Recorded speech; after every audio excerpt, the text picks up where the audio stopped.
If you are looking to simplify the development of complicated conversational experiences, then you've clicked on the right video.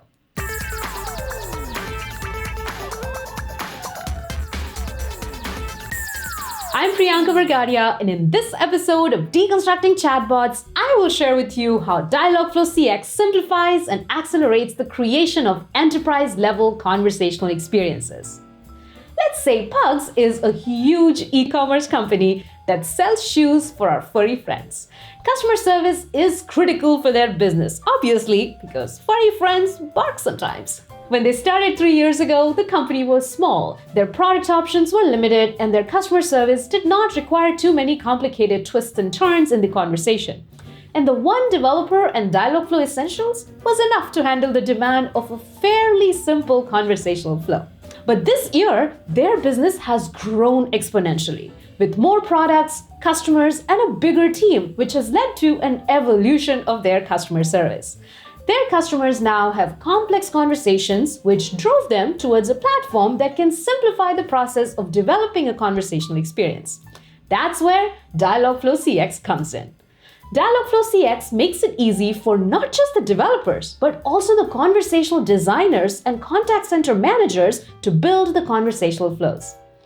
Pug's team is excited because with Dialogflow CX, they have the visual flow builder, which makes it easy to understand, navigate, and edit complex flows.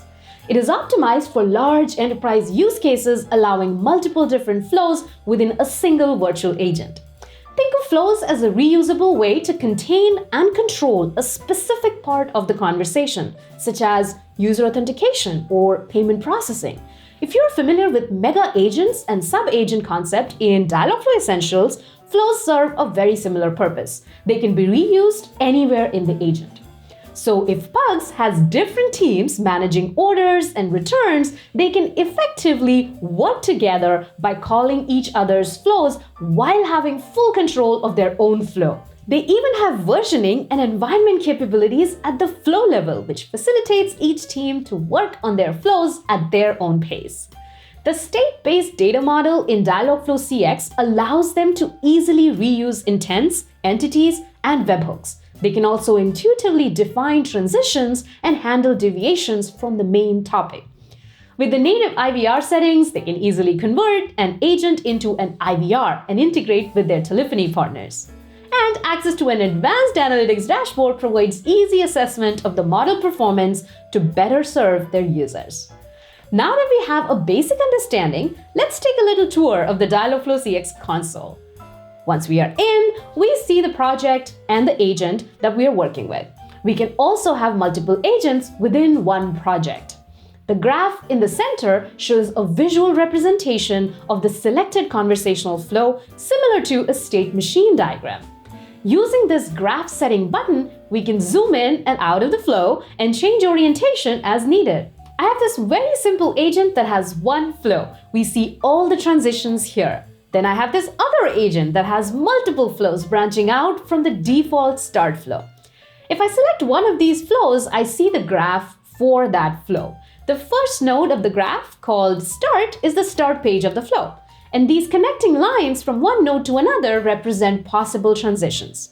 Each node of the graph represents a page. We can click a node to expand it and edit the data. Some content-specific panels open on the right side of the console to give more room to fill the details. The Build tab on the far left contains the sections to manage the flows and the pages. When you select the flow, the pages contained within that flow are listed in the Pages section.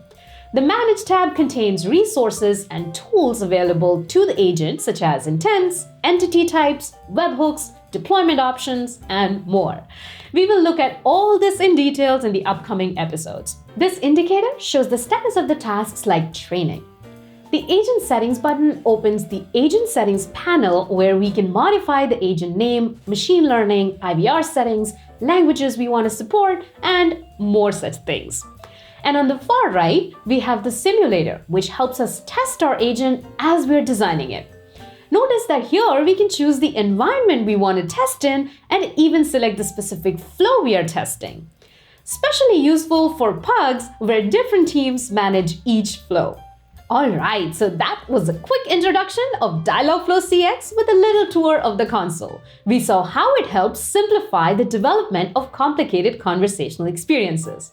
Join me in the next episode where we will follow Pug's journey to dive deeper into the Dialogflow CX console and to understand the main components, the flows, the pages, and transitions. Until then, comment below to share with me your conversational AI use case.